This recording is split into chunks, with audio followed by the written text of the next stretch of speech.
Primeira epístola do apóstolo Pedro, capítulo 1, a partir do versículo 13.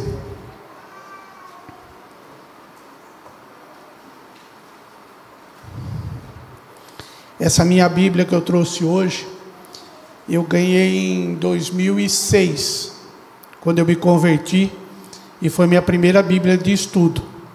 Ganhei da bispa.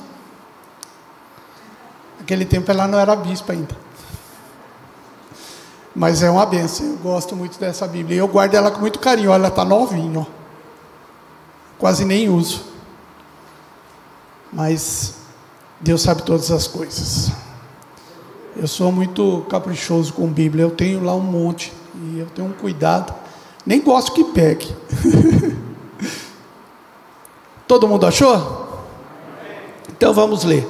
Primeira epístola do apóstolo Pedro, capítulo 1, versículo 13, diz assim: portanto, cingindo os lombos do vosso entendimento, sede sóbrio e esperai inteiramente na graça que se ofereceu na revelação de Jesus Cristo, como filhos obedientes, não vos conformando com as concupiscências que antes havia em vossa ignorância, mas como é santo aquele que vos chamou, sede vós também santos em todas as vossas maneiras de viver. Portanto, escrito está: sede santo, porque eu sou santo. E se invocais por Pai aquele que, sem acepção de pessoa, julga segundo as obras de cada um, andai em temor durante o tempo da vossa peregrinação, sabendo que não foi com coisas corruptíveis, como prata ou ouro, que foste resgatados da vossa vã maneira de viver, que por tradição recebeste dos vossos pais, mas com o precioso sangue de Cristo, como de um cordeiro imaculado e incontaminado, o qual, na verdade, em outro tempo foi conhecido ainda antes da fundação do mundo, mas manifestado nestes últimos tempos por amor de vós. E por ele credes em Deus, que ressuscitou dos mortos e lhe deu glória, para que a vossa fé e esperança estivesse em Deus, purificando a vossa alma na obediência à verdade, para a caridade fraternal, não fingida. Amai-vos ardentemente uns aos outros, com um coração puro, sendo de novo gerados, não de semente corruptível, mas incorruptível, pela palavra de Deus, viva e que permanece para sempre. Porque toda a carne é como a erva, e toda a glória do homem como a flor da erva. Secou-se a erva e caiu a sua flor, mas a palavra do Senhor permanece para sempre. E esta é a palavra que entre vós foi evangelizada, ou foi ensinada, ou foi exposta. Esta é a palavra que vocês receberam. É muito interessante essas epístolas, porque como Pedro escreve logo no comecinho desse versículo, logo no início dessa epístola, ele escreve assim, ó: Pedro, apóstolo de Jesus Cristo, aos estrangeiros dispersos no Ponto, Galácia, Capadócia, Ásia e Betínia, eleitos segundo a presciência de Deus Pai, e santificado em santificação do Espírito, para a obediência e aspersão do sangue de Jesus Cristo, graça e paz vos sejam multiplicadas. Então é interessante que ele se apresenta como o escritor da epístola e manda para várias cidades, várias casas onde havia reuniões. Era muito interessante a forma. Ele se escrevia uma carta, se escrevia uma epístola, se mandava para um determinado lugar. Esse lugar colocava lá 5, 6 pessoas escrevendo. Era lida essa carta, elas iam escrevendo, e essa carta se multiplicava e chegava em outro ponto, e lá se fazia a mesma coisa, e isso ia se diversificando, isso ia se espalhando, até que chegasse a todos os lugares onde havia uma casa que recebia os irmãos para confraternização, para comunhão, para receber a palavra do Senhor. E é interessante que isso vem vindo até hoje, né? Hoje pega os grandes teólogos aí que traduzem a Bíblia e vai traduzindo em várias línguas, em vários dialetos, para chegar a um determinado povo, e chega lá numa pequena comunidade de 5, 6, 10 pessoas, e é lida na própria língua, né? Então é um trabalho que vem sendo feito até hoje. Até hoje. Pega-se o original, se traduz, vê a melhor forma, vê a melhor escrita, vê a melhor maneira de interpretação. É para o inglês, é para o francês, é para o alemão, é para o português de Portugal, é para o português de Brasil, né? Os dialetos, né? Da China, do Japão, da África, tudo recebendo a tradução da Bíblia na própria língua. Pedro escrevia hebraico, provavelmente. Aí isso chegava lá na Grécia, e lá era traduzido no grego. Era a língua universal, o grego. E isso era espalhado. E isso chegava nas reuniões dos crentes, dos cristãos, como eram chamados, ou como são chamados, e cada um entendia na sua própria língua aquilo que Pedro escreveu. E aí chegamos a essa exortação à santidade que Pedro nos dá, a partir do versículo 13.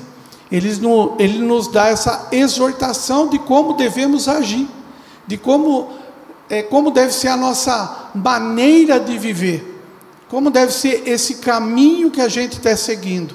E eu pus um tema direcionado pelo Espírito Santo, graças a Deus, que é assim: santidade na vida, fé e esperança, e no amor, obediência à verdade. E para isso vamos para o primeiro ponto.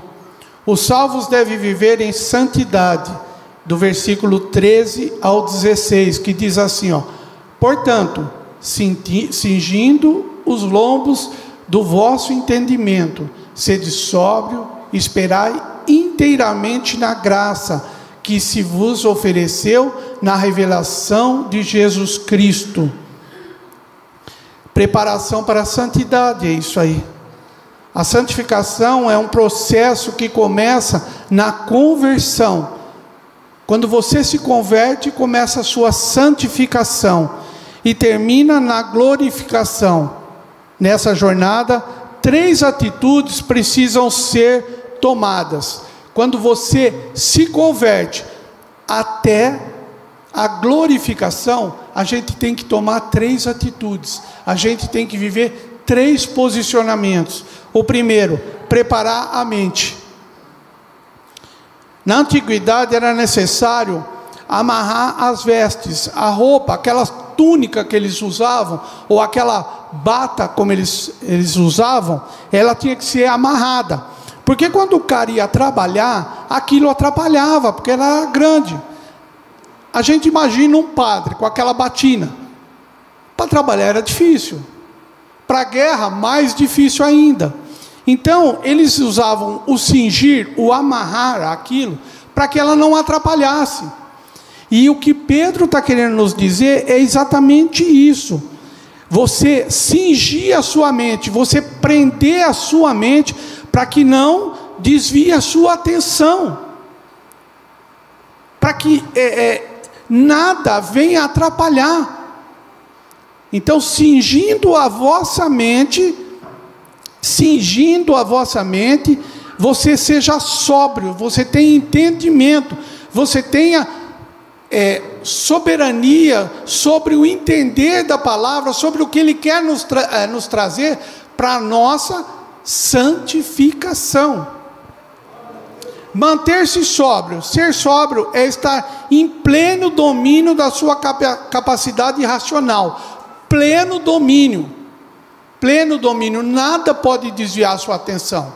Ser sóbrio é você estar ligado no 220, naquilo que você fez, naquilo que você aceitou, naquilo que você se propôs a viver. Devemos permanecer alerta, muito alerta, muito alerta. Espere na graça. Entre o sofrimento do Calvário, onde fomos perdoados dos nossos pecados, e a glória da segunda vinda de Cristo, onde seremos glorificados, devemos ficar esperando inteiramente na graça que nos está sendo trazida. O que é a graça? A graça é um favor que Deus nos fez sem a gente merecer. Nós nunca merecemos a graça, nunca, nunca, e nunca vamos merecer a graça. Só que Ele quis salvar. É o João 3,16, porque Ele amou o mundo de tal maneira. Ele tomou essa decisão. Ele quis isso. Ele se preparou para isso. Ele buscou isso. Amou o mundo de tal maneira. Amou a humanidade de tal maneira. Amou a sua criação de tal maneira. E é por isso que Ele quer que a gente tenha uma mente sóbria. Ele quer que a gente tenha uma mente ligada na palavra. Ele quer que a gente cinja a nossa mente. Como os trabalhadores de antigamente cingiam o lombo. Como o guerreiro cingia o lombo na hora da batalha. Ele quer que a gente cinja a nossa mente. Por quê? Porque nós vivemos num mundo perverso. Tudo quer mudar a nossa posição. Tudo quer mudar o nosso estilo de vida. Tudo quer mudar a nossa maneira de viver. Nós tomamos uma decisão: ser cristão. E para ser cristão, nós temos que ter uma mente renovada, uma mente sóbria, uma mente ligada na palavra de Deus, que é viva e eficaz.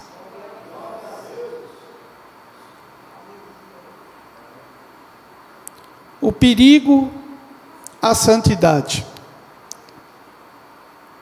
Como filhos obedientes, versículo 14, não vos conformando com as concupiscências que antes havia na vossa ignorância. Entendeu? Quem não nasceu num lar cristão, viveu um tempo de ignorância. Viveu muitas falhas. Mas como filhos obedientes, não podemos retroceder, nem cair nas mesmas práticas indecentes que marcaram nossa conduta quando vivíamos prisioneiros do pecado. Como filhos obedientes, a gente é obediente? A gente está sendo obediente? A gente está vivendo na obediência? Uma das coisas que é cobrado lá em casa é isso. O Jorginho está aí de testemunha viva. A mãe pega no pé mesmo. Ela não dá moleza para o Jorginho, não. O pai já é aquilo, né? Eu também fui moleque, eu sei como é que é. Mas, assim, não dá chance para o Jorginho. Ela cobra e ela taca a palavra nele. A Bíblia diz isso. A Bíblia diz isso. E ele tem que ficar ligado. Porque, afinal de contas, ele só não nasceu, mas como bebezinho, logo a gente já foi para a igreja. E ele foi criado dentro da igreja. Mas como diz o nosso pastor, filho de crente não é crente. Mas cabe a mim, principalmente como presbítero, e a Silene, como mãe, de educar, de ensinar, de mostrar a palavra. E graças a Deus e ao Espírito Santo que nos conduz, o Jorginho aprendeu lendo a Bíblia na Bíblia de bebê. Era pequenininho, ele falava assim: papai, mamãe, senta aí que o Jorginho vai ler a Bíblia. Aí ele pegava a Bíblia dele, de bebezinho, tinha 5, 6 anos, e começava a juntar as letras e formar uma palavra. E ele gostava de ler a história de Davi, lembro até hoje. E é assim que foi. E graças a Deus aprendeu a ler, e graças a Deus está sendo crente. E é uma das orações que eu mais faço: Deus, amarra o meu filho na barra da sua calça, não deixa o Jorginho sair daí não, segura ele firme aí.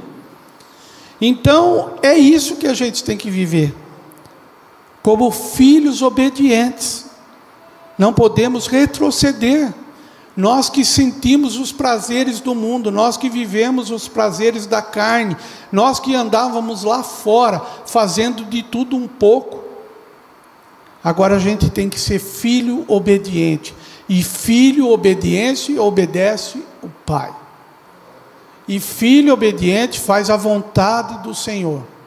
Nós temos o manual. E por menos que você tenha, você tem pelo menos um.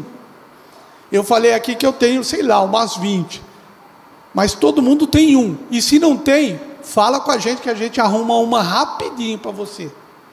Aí você vai ter um manual. Só que você vai ter que cumprir o que esse manual diz. Quer ser filho obediente? Firma-se na palavra. Firma-se na palavra. Cinge a tua mente. E se prepara para viver o novo de Deus. O salvo é uma nova criatura. Tem uma nova mente, um novo coração, uma nova vida. O salvo tem que ter uma nova mente, um novo coração e uma nova vida. Hoje de manhã, ouvindo alguns videozinhos lá do Instagram, porque eu me acostumei a levantar cedo, então eu levantei, já era 5:50, aí fiz café, sentei na cozinha lá e comecei a ver. Aí o cara fez uma pergunta para o outro assim: você sabe a distância entre o céu e o inferno? Aí o cara falou: ixi, sei não. Ele falou assim: a distância entre o céu e o inferno é 30 centímetros. 30 centímetros é a distância entre o céu e o inferno. O que entra na sua mente e o que chega no seu coração. Se a palavra entra na sua mente e você está com a mente cingida, preparada, sóbria para ouvir e receber aquela mensagem, provavelmente ela vai para o teu coração. E se ela for para o teu coração, você vai ser separado, você vai agir como filho de Deus. Agora, se essa palavra entrar na sua mente, entrar e sair e ficar só nisso, o seu coração vai continuar praticando as perversas do mundo, vai continuar fazendo as adorações do mundo. Você não vai estar com a mente cingida, não vai estar com a mente sóbria. É por isso que Pedro explica muito bem: cingir a vossa mente, amarra ela, não deixa entrar as coisas do mundo, fuja do pecado. O imperativo da santidade, versículo 15 e 16: mas como é santo aquele que vos chamou, sede vós também santos em toda a vossa maneira de viver, porquanto escrito está: sede santo, porque eu sou santo.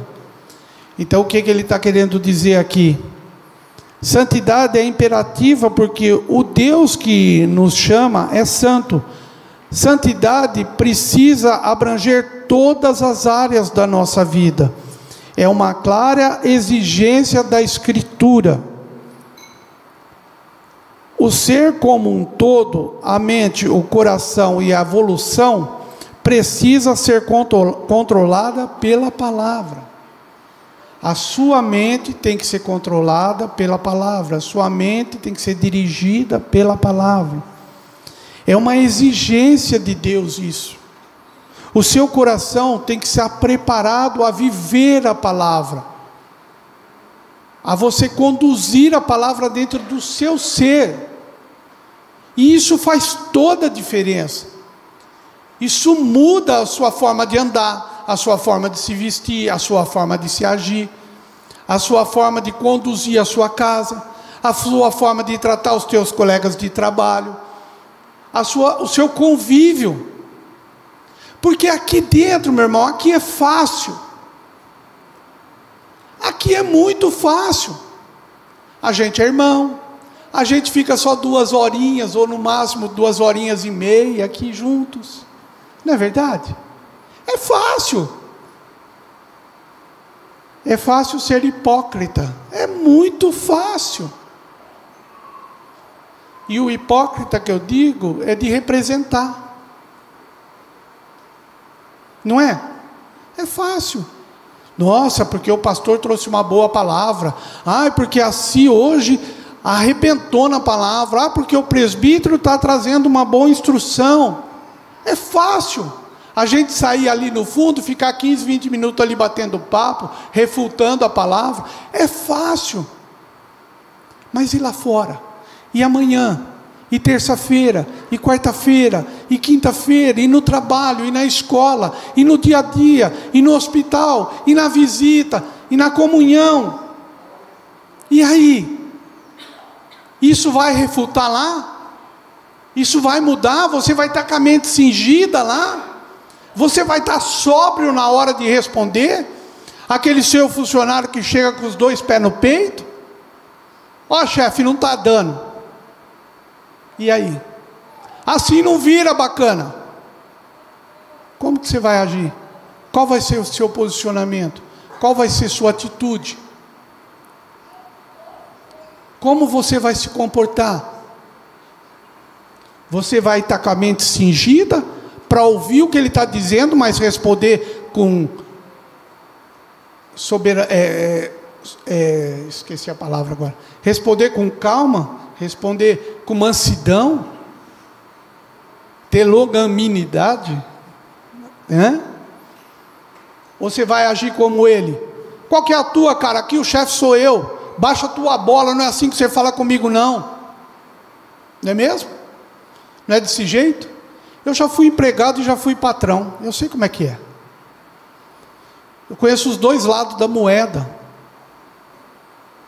Você chegar e falar, ó, assim não está dando, esse carro não está bom, não dá para trabalhar assim, que nem eu fui motorista de ônibus, ó, está acontecendo isso, isso. Você quer o que tem para hoje, é isso aí, se vira, mano. Dá seus pulos, anda assim mesmo. Tanto que estourou o pneu e eu sofri um acidente, fui mandado embora sem direito. Aqui, os mais antigos sabem da história. Não é mesmo? Agora lá eu tinha que ser crente. Lá eu tinha que ser crente. E não é fácil. Dá vontade de falar, ó, chefe, o negócio é o seguinte. E esculachar. Mas tem que fazer o quê? Baixar a cabeça e sair fora. Ir embora. Deixar para lá. Não é fácil. Não é fácil. Não é fácil ser santo. Não é fácil. Mas Ele pede para a gente ser santo. Ele pede para a gente ser separado. Eu sou um cara assim, como se diz, eu vou falar chato, porque eu acho que é a palavra mais coloquial. Eu tenho uma certa dificuldade assim. Se a pessoa não tem muita comunhão comigo, eu evito também de ter comunhão com ela. Então eu fico muito na minha. E assim me cobra demais isso. E ela tem razão. Ela tem razão. Não tira a razão dela. Porque se a gente quer ser cristão, o que Jesus fala? Hoje de manhã mesmo ela falou isso para mim.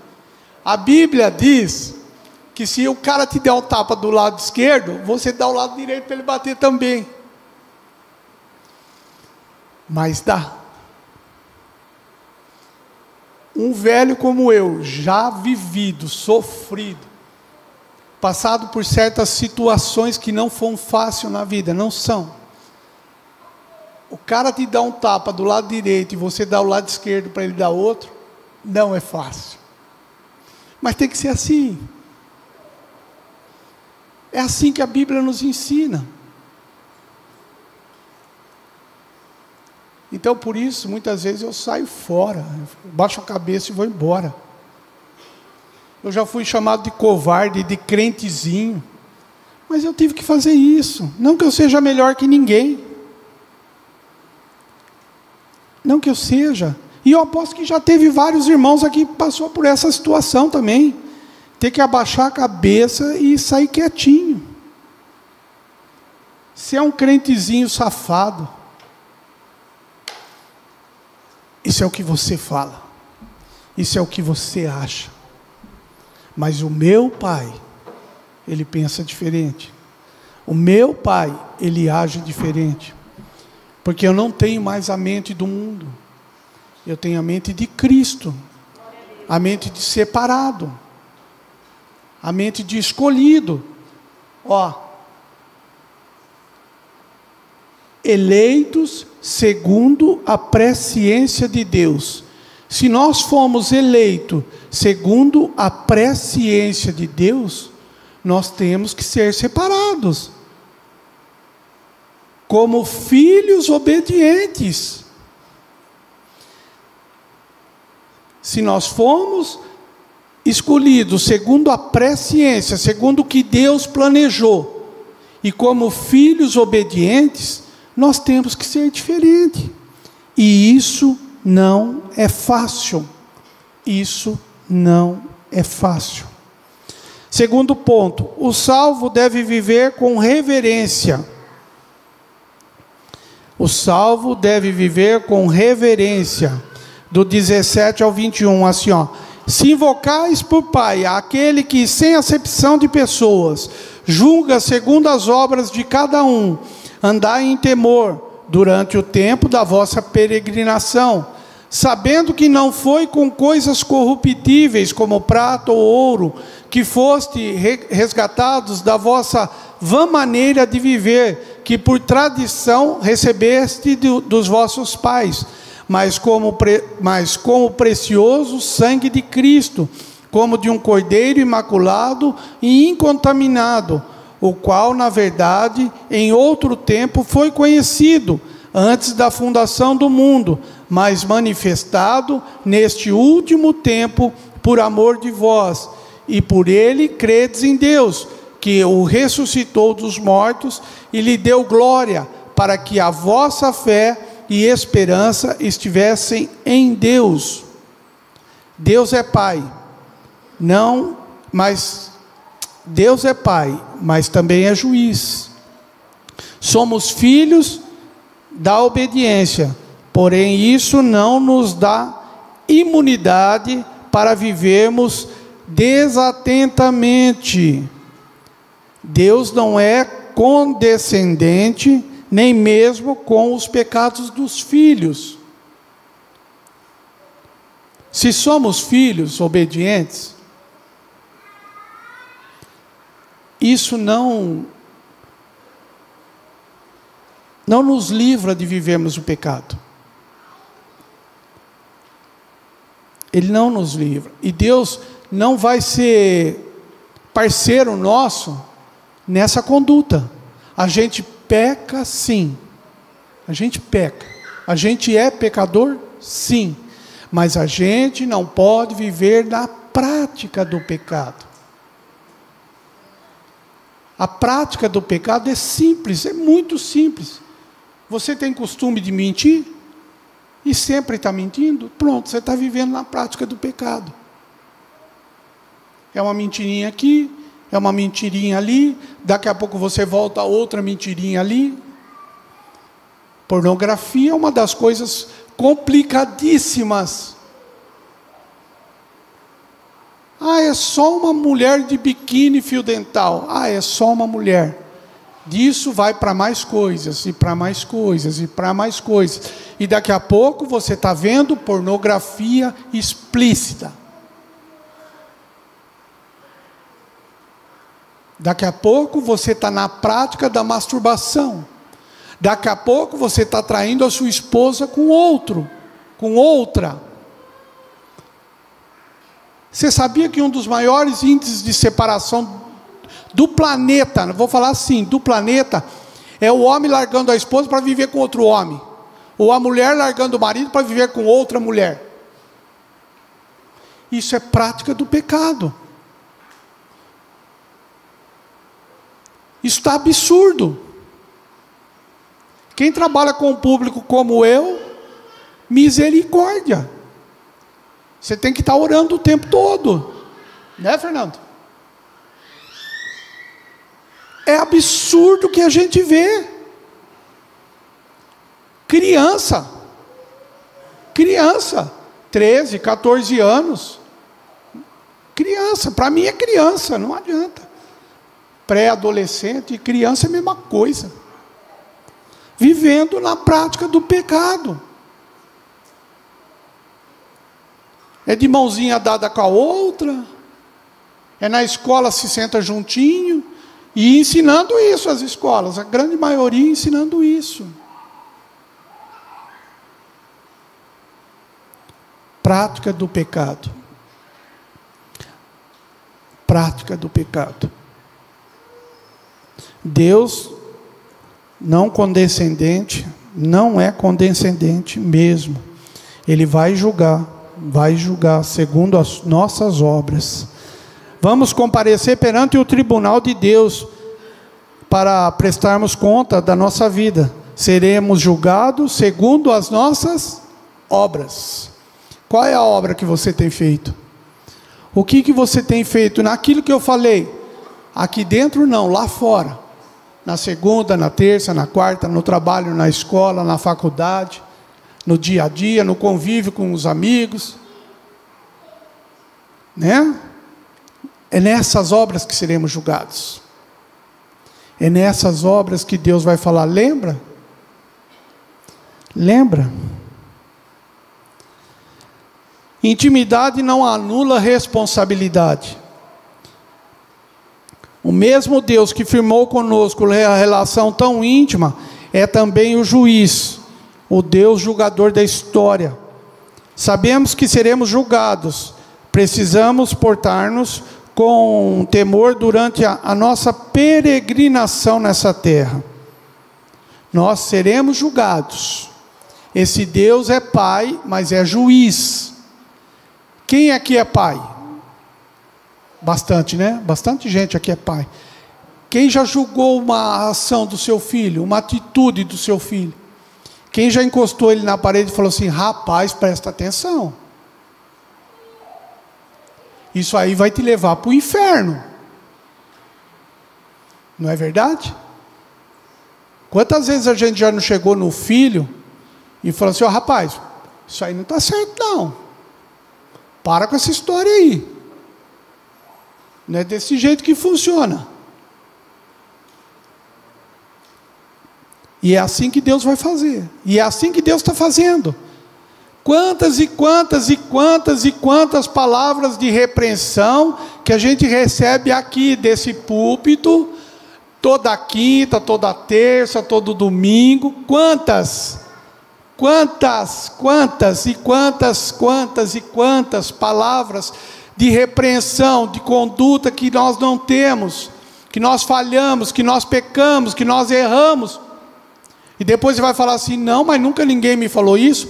Presta atenção, cinja a vossa mente, fique ligado, porque Deus está falando constantemente. Vocês já prestaram atenção numa coisa? Há um tempo atrás, vamos por aí, uns 10 anos atrás, ou quando eu me converti, há 18 anos atrás, a gente falava da volta de Jesus Cristo, e era falar. Hoje a gente está vendo aí, as coisas estão aí, ó, para a gente ver que Ele está voltando. Pai contra filho, filho contra pai, guerras, rumores de guerras, peste. Estamos vendo ou não estamos? Eu tenho 60, eu nunca vi uma pandemia. Vi agora, em 2021. Israel já está atacando as forças da ONU. Guerra. Quantos pais contra filhos e quantos filhos contra pais que a gente tem visto? Hoje nós estamos vendo. Quem já é crente há um tempinho atrás, só ouvia falar disso, quando lia Mateus 24. Hoje está na nossa cara, só não enxerga quem não quer. A televisão fala isso o tempo todo. Não é verdade? Então, Deus está mostrando. E Ele vai voltar. E Ele vai julgar. Ele vai julgar. O temor nessa palavra, quando Pedro usa o temor a Deus, aqui ela quer reverenciar o respeito devido de Deus. É uma reverência a Deus.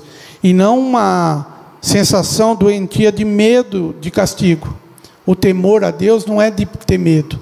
O temor a Deus é de reverência. A gente tem que reverenciar a Deus. Ele é soberano. Ele tem todo o poder. Ele tem todo o controle. Ele verdadeiramente é o El Shaddai, o Todo-Poderoso.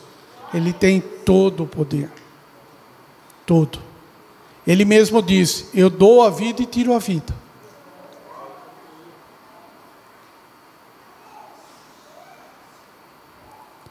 Vamos para o terceiro ponto para encerrar. Os salvos devem viver em amor. Pedro nos dá 4 razões eloquentes para a prática do amor. Por que devemos amar nossos irmãos ardentemente com amor fraternal? Primeiro desses 4, porque fomos purificados.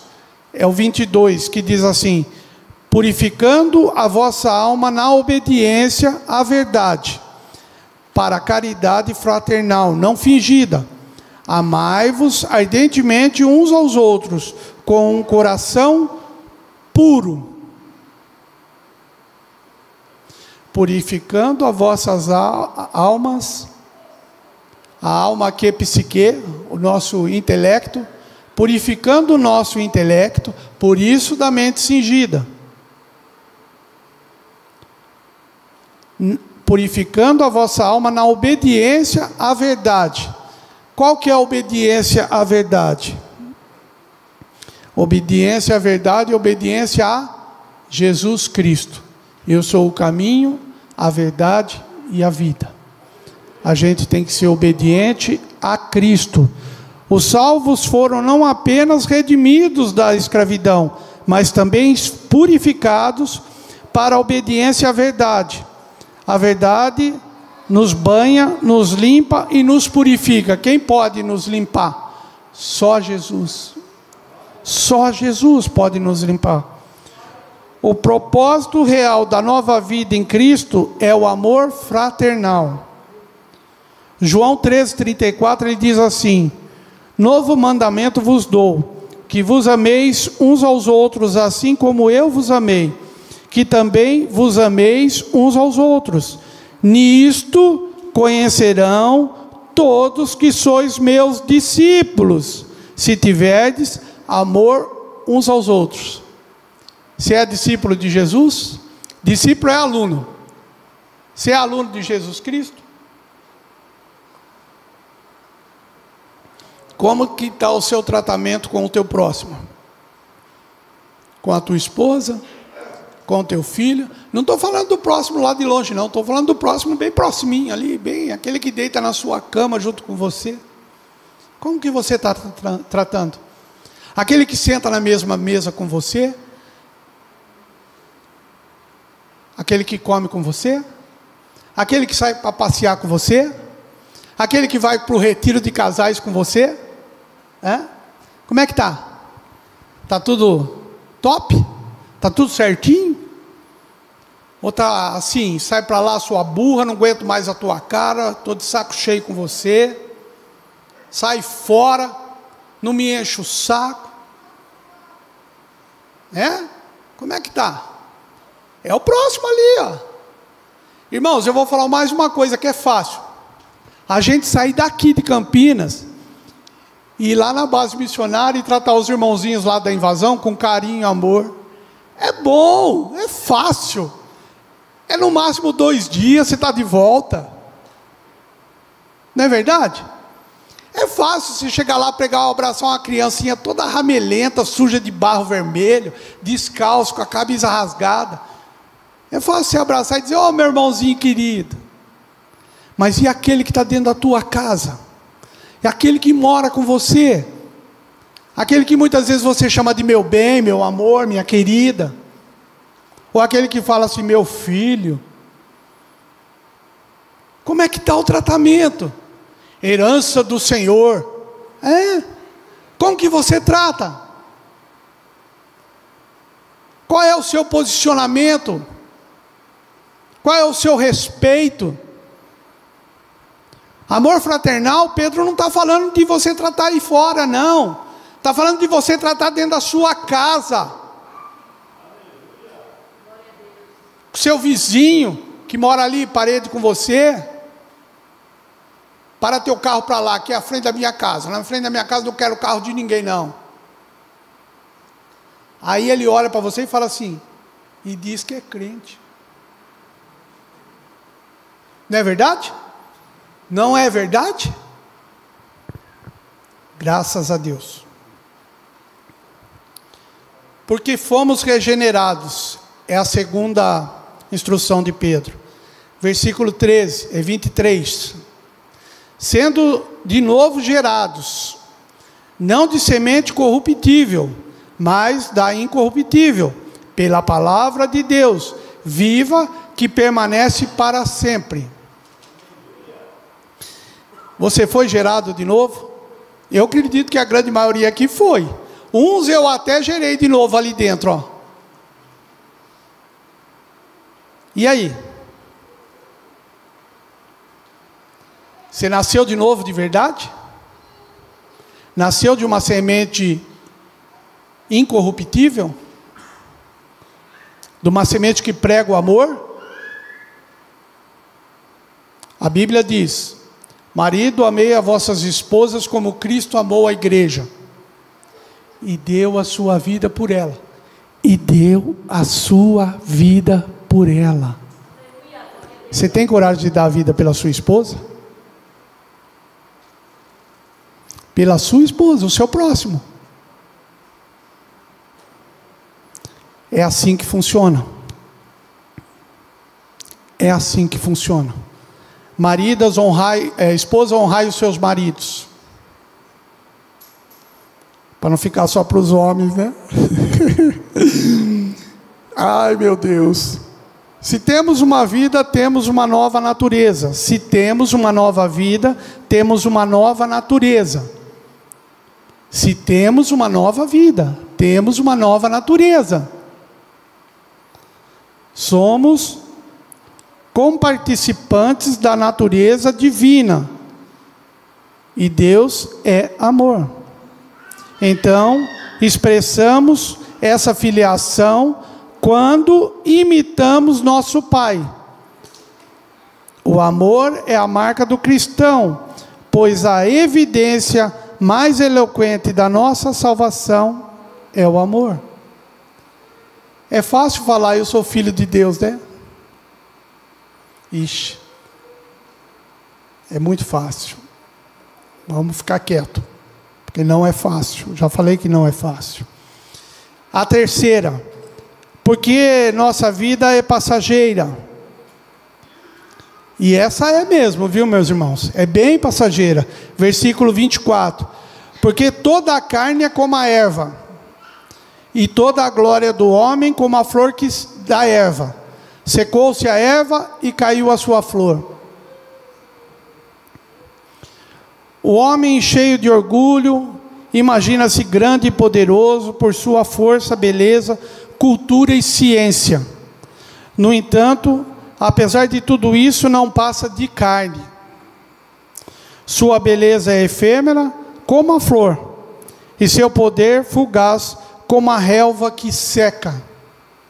Então não adianta nada você se achar o bonitão, ou você se achar a bonitona. Isso vai passar. Fala bem baixinho para não assustar. Isso vai passar.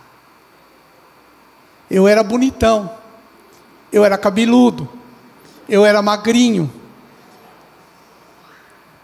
eu não tinha dor nas costas, eu não tinha dor no joelho, eu dormia que era uma beleza. Isso tudo era, foi-se. Agora eu tenho dor nas costas, eu tenho dor no joelho, eu não durmo bem, eu levanto 4, 5 vezes à noite. E quem é velhinho como eu sabe disso. A próstata já está se manifestando, entendeu? Eu já estou careca e não dá para fazer implante, porque é muita careca e é muito caro. Vocês entenderam? Então, eu estou querendo ser igual o urso.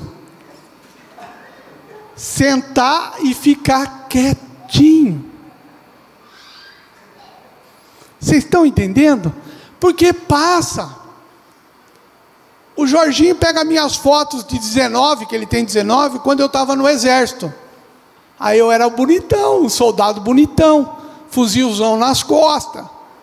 Entendeu? Tinha força, corria, aguentava subir, descer morro. Hoje eu não vou. Hoje eu não quero, hoje eu não posso, hoje eu não aguento. E não adianta a Tati vir falar para mim. Cadê a Tati? Oi, Tati, não adianta você vir falar para mim que é como a águia, não, porque meu tempo de águia já foi. Entendeu? Deus renova a fé e a esperança. Graças a Deus, Ele renova sempre. Mas as forças a gente já não tem tanta. A gente já não aguenta o baque não, gente. Entendeu? Eu vou contar uma coisinha para vocês aqui. Cada vez que eu prego, eu venho cheio. A hora que eu termino, eu estou um bagaço. Eu não sei porquê, eu já perguntei para Deus. Mas eu acho que Ele não falou ainda, mas Ele vai falar. A minha graça te basta. Então aguenta firme aí, porque eu me canso, eu sinto canseira, gente, de pregar a palavra. Eu prego aqui, sei lá, 40, 50 minutos. A hora que eu sento ali, eu falo, ufa, cansei. Eu não entendi porquê, e sempre foi assim. Mas Deus é bom. Deus é bom. Então, aquilo tudo passou. O orgulho, a beleza, a plena vigor. Né, Ernesto? Nós já fomos, né, Ernesto? Já fomos. Aí, atrás de você tem mais um ali que já fomos. Ó, atrás de você aí, ó. Tem mais um, já fomos. É, então, nós já fomos. Agora nós somos de outro time. Eu, você, o irmão José está no nosso time. Né, irmão José? Está no nosso time, né? Só que nós temos uma coisa: a experiência da vida. O que muitos jovens estão passando hoje, como eu falo para o Jorge, fica frio. Logo passa. Isso aí, essa ansiedade, esse negócio aí, logo vai passar, vai ficar tudo certo. Então foi-se. Só que para Deus é o seguinte: a gente tem que ser firme e constante, sempre abundante na obra do Senhor. Firme e constante, firme e constante, firme e constante, firme e constante. É isso que a gente tem que ser. Senão, esse mundo aí invade a nossa cabeça e nos destrói. Porque a intenção do inimigo é tirar nós da presença de Cristo. O que já está lá, meu. O que já está lá, está lá. Mas nós que servimos a Ele com prazer, com alegria, com entusiasmo, Ele fica doido. É como a Bíblia diz, Ele fica ao nosso derredor, rugindo como um leão, tentando nos tragar. Ele quer nos pegar de todo jeito. E começa pela mente. A mente cingida, a mente blindada, a mente preparada na palavra, a mente vivendo as coisas do Senhor, o amor fraternal, o inimigo não toca. E vamos para a última, para encerrar, que o tempo já passou. Porque a palavra de Deus é permanente. A palavra eterna de Deus nos orienta a amar os irmãos ardentemente, de todo o coração. Essa palavra é sempre viva, atual e oportuna. Cabe a nós obedecer a ela sem demora e sem tardância, que é o versículo 25. Mas a palavra do Senhor permanece para sempre. Sempre. Pedro escreveu isso aqui, provavelmente há quase 2000 anos atrás. Isso aqui ele escreveu. Isso foi sendo traduzido, e chegou para nós. E ela permanece viva e eficaz. Pode passar mais 2000, acredito que não. Mas se passar mais 2000, ela vai continuar sendo viva e eficaz. Ela transforma mentes. Ela transforma caráter. Ela transforma pessoas. Ela muda condutas. Ela muda posicionamento. Ela muda tudo na nossa vida. Desde que a gente resolva viver o que está aqui. Sede santos, porque eu sou santo, que diz o Eterno. Amém? Que a graça de Jesus seja com todos.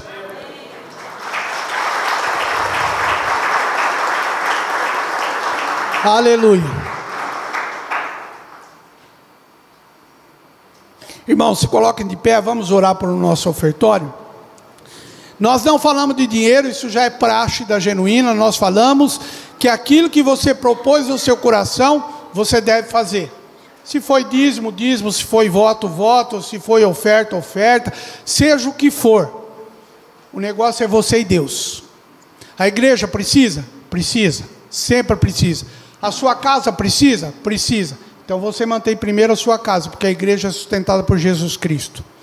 Mas se Deus está suprindo as tuas necessidades, seja cooperador na igreja. Seja cooperador, ajude na igreja. Ajude. Faça a tua oferta segundo o que você propôs no coração. E que o Espírito Santo conduza cada um de vocês nessa hora. Soberano Deus, Pai eterno, em nome de Jesus, o teu Filho amado, nós te pedimos, Senhor, nos direcione, Pai querido e Pai santo, a fazer a tua vontade, Senhor. Tanto na palavra, no ensinamento, como no nosso proceder, Pai querido e santo. E também, Senhor, na hora do nosso ofertório, que o Senhor nos conduza, Senhor, como devemos contribuir nesta casa de oração, Senhor.